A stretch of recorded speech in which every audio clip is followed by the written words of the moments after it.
royal watchers are losing their minds, apparently, because Prince Harry and Meghan Markle have announced that they're stepping back from their royal duties. What? This was everyone yesterday. They say they want to focus on raising their family and their charity work and split their time between the UK and North America. Why is everyone flipping out? Yeah. Well, can I just say one thing? That it's a relief to be talking about this because we thought we were in World War III yesterday. Right. Right. This is in some like, circles. This is World War III. Yeah, but this is like this is actually a fun topic. Compared to what we've been talking about all week. Every single In my day. opinion, I was scared all week. Yeah. This doesn't scare me. But you know what? I don't think this is so fun for Prince Harry For them? and for a family. Yeah. I don't think we have all the details, and that'll probably. I'm sure it'll trickle out because there's nothing we love talking about more than the royals. But watching The Crown, every single episode, I say to my husband, being a royal seems miserable. Yeah. It's like against everything that I want as a human being. You don't have the freedom. You got to be kind of cold as ice. You can't always love who you want to love. And who knows what Prince Harry's been through over the years. I mean, he lost his mom at a young age, and it has followed them their entire life. She lost her life around with the press. Then why do they always want to go back? They always go back. Where? To the royal To the family? royals. I mean, remember the guy, you don't know, but years ago, I mean, I'm the oldest person in the room, probably. But there was an abdication at some point during World War II by Edward and his wife, Wallace Simpson, who was an American. Yeah. Oh, that's what you're asking. He did want to go back. And they begged to go back. Because the same reason people beg to come back to the show. It's power.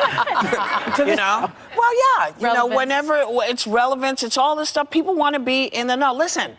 These two people, she is not British. She's an American girl. She's look, I don't mind. I married a prince. I love you. I know you're a prince. But, you know, this is too much for me. Yeah. We can't I'm not interested in doing this. I don't mind if we go back and forth, but this isn't the sole focus. And you're not going to be king.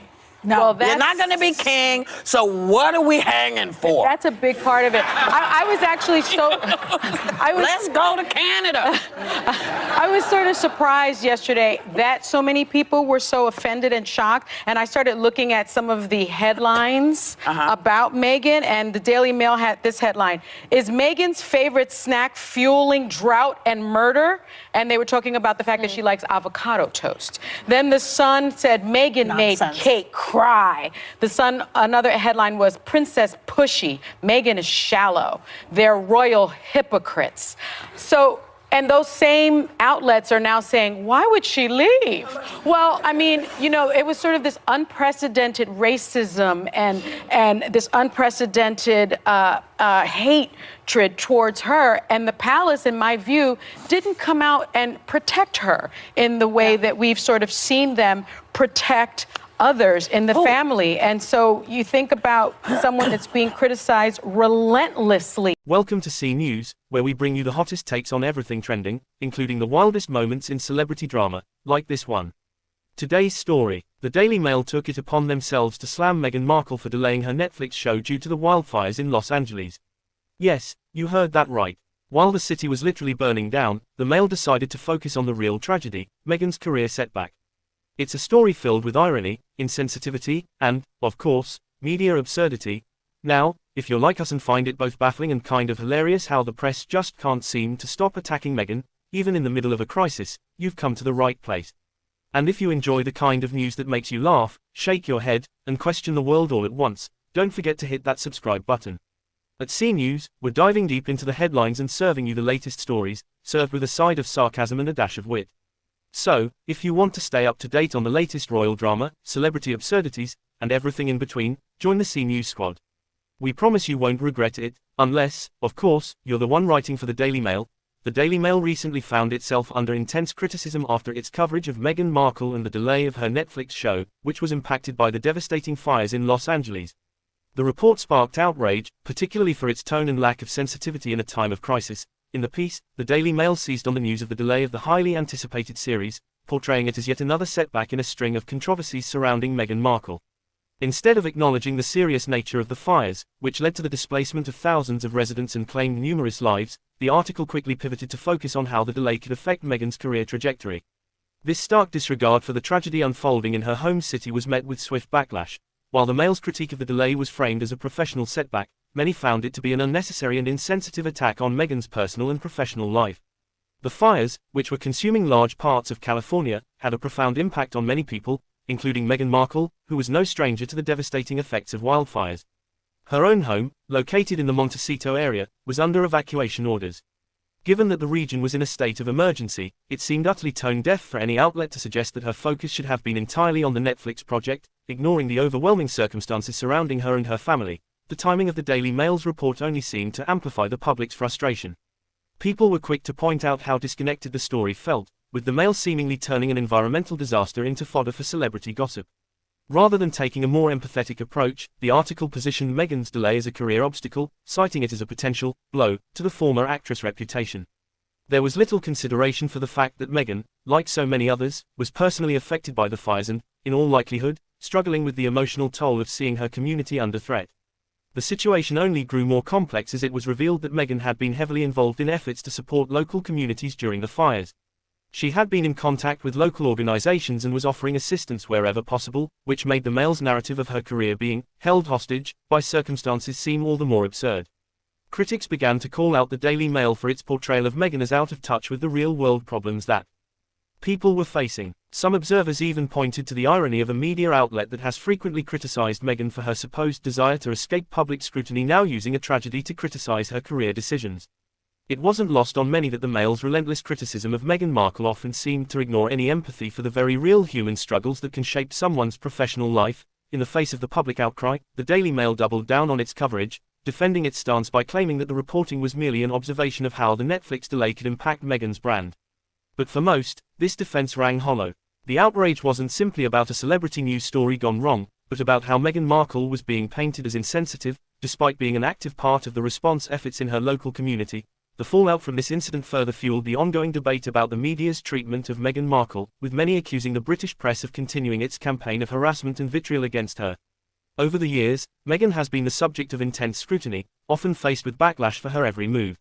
In this latest incident, it seemed as if the media was once again using her personal and professional challenges as fodder for sensationalism, rather than respecting the human aspect of the story. The delayed Netflix show, which had garnered significant interest due to Meghan's involvement as a producer, was now painted in a negative light because of the Daily Mail's handling of the situation. The focus should have been on the reasons behind the delay, including the catastrophic fires, but instead, the report chose to speculate on how this delay might hurt Meghan's standing in the entertainment world. It seemed as though the Daily Mail was more concerned with gossip and drama than with showing any concern for the real-life difficulties people were enduring in California. As the story continued to unfold, public support for Meghan Markle began to grow.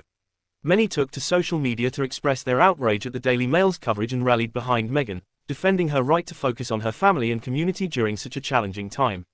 People shared their thoughts on how the media often fails to show empathy for public figures, especially women like Meghan Markle, who already face an immense amount of scrutiny and unfair criticism on a daily basis. This event was yet another chapter in the long-running saga between Meghan Markle and the British press, but it also underscored a larger issue: how media outlets often fail to see the human side of the stories they cover. In an age where sensationalism often reigns supreme, it is easy to forget that the individuals in the headlines are real people with real struggles. While the Daily Mail continued to defend its coverage, the public response indicated that, at least for many, the piece missed the mark entirely. Instead of being seen as an insightful commentary on the challenges of celebrity life, it was perceived as an attack on Meghan Markle at her most vulnerable. People were left wondering when the media would start giving public figures, particularly women like Meghan, the respect and empathy they deserve, especially during times of crisis. Ultimately, the Daily Mail's coverage of the delay only added fuel to the fire of its ongoing conflict with Meghan Markle, further solidifying the view that the press will stop at nothing to create a narrative, no matter the circumstances. And for Meghan, it was just another example of how her every move was scrutinized, even in the most difficult of times. People are right to slam the Daily Mail for its recent attack on Meghan Markle regarding the delay of her Netflix show. Due to the Los Angeles wildfires, the backlash highlights a growing frustration with how the British press, especially tabloids like the Daily Mail, routinely target Meghan with relentless criticism, often in the most unfair and insensitive ways. But this particular instance, the decision to focus on her professional setback during a national crisis, raises even more serious concerns about journalistic ethics, empathy, and the media's role in exploiting personal tragedy for clicks. The story started when Meghan's highly anticipated Netflix show, which she has been producing, was delayed due to the catastrophic fires raging through California. It's important to note that these fires were not just a few isolated incidents, but a full-on disaster affecting thousands of lives. Entire neighborhoods were being destroyed, people were losing their homes, and emergency services were stretched thin. Meghan, who lives in Montecito, was directly impacted by the fires and, like many other residents, was under evacuation orders. In light of the chaos, the delay of her Netflix show, an entertainment project, Remember, was entirely understandable. Yet, in typical Daily Mail fashion, rather than acknowledge the seriousness of the situation, the paper chose to frame the delay as a professional disaster for Meghan. The headline screamed about the negative impact the delay could have on her career, as if that was the most important takeaway. For anyone reading the piece, it became clear that the Mail was more concerned with exploiting Meghan's career misfortune than showing any understanding of the situation at hand. Let's pause for a moment to consider what this says about the media's approach. While wildfires are ripping through an entire region, displacing families, and threatening lives, the Daily Mail's priority was to write about how this might hurt Meghan's brand. It almost seemed as though the publication believed her Netflix project was more significant than the lives of ordinary people caught in a crisis. This is the kind of tone-deaf journalism that has led to widespread criticism, and rightly so, but this attack wasn't just about one delay, it's symptomatic of a larger issue: the media's unrelenting, often vindictive treatment of Meghan Markle. For years, the British tabloids have targeted her at every turn, turning even the most mundane or trivial moments of her life into fodder for negative headlines. Meghan has been accused of being too ambitious, too outspoken, too private, and, as some have suggested, too American for the royal family. The list of grievances goes on, but the media consistently forgets one crucial thing: she is a person, not a tabloid character. And just like any other person, Meghan deserves the respect to navigate personal and professional challenges without having her every move dissected and ridiculed. It's also worth noting the hypocrisy here. Meghan Markle has frequently been criticized by the tabloids for trying to distance herself from the media circus that surrounded her and her husband, Prince Harry, after their departure from royal duties. Yet, when the opportunity arises, the press jumps at the chance to attack her, showing no regard for the well-being of the people they cover. For a publication that has spent years casting Meghan as someone desperate to avoid scrutiny, the Daily Mail's decision to castigate her over the delay shows just how far they're willing to go to continue their narrative. The problem is not just the attack on Meghan over a delayed show. It's the utter lack of consideration for the real-world context in which this is happening. Meghan Markle was, by all accounts, deeply involved in her community during the fires. She had been helping local organizations, offering her support to those who needed it most, and even reaching out to those in the community to see how she could assist. For someone who was trying to balance personal safety, community service, and a career, the delay of a TV show seems like a rather minor issue. But instead of showing empathy or understanding for the challenges she was facing, the Daily Mail chose to sensationalize the delay, turning it into yet another negative headline about the Duchess of Sussex. This was a failure of journalism. Good journalism doesn't just report the facts, it takes into account the broader context, the human element, and the emotional impact of a story. But instead of reflecting those values, the Daily Mail simply capitalized on a headline that was bound to stir controversy and generate clicks, all while disregarding the human beings involved. And it's not just Meghan who suffers from this. The public's trust in the media continues to erode as tabloid outlets prioritize sensation.